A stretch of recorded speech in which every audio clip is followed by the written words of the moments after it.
To fix Google Analytics tracking issues, start by verifying your tracking code installation. Ensure the Google Analytics tracking code is correctly installed on every page of your website, preferably in the header section. Check for any typos or incorrect property IDs in the code.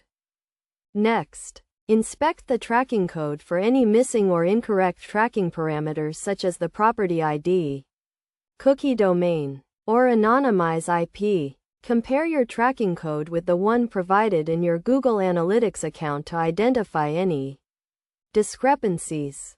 Check your website's source code to see if the tracking code is being loaded correctly. Use browser developer tools to inspect the network requests and verify that the tracking code is sending data to Google Analytics. If you are using Google Tag Manager, ensure that the Google Analytics tag is properly configured and triggered on all pages. Check the tag's firing sequence and make sure it is not being blocked by any other tags or triggers. Another common issue is tracking code conflicts with other scripts or plugins on your website.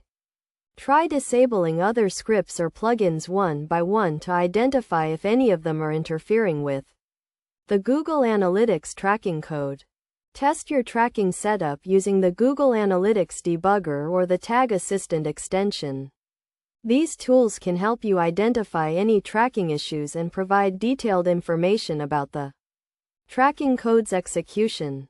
Finally, check your Google Analytics account for any data discrepancies or inconsistencies. Verify that the data being reported matches your expectations and investigate any unusual patterns or spikes in the data. By following these steps, you can identify and fix common Google Analytics tracking issues and ensure accurate data collection for your website.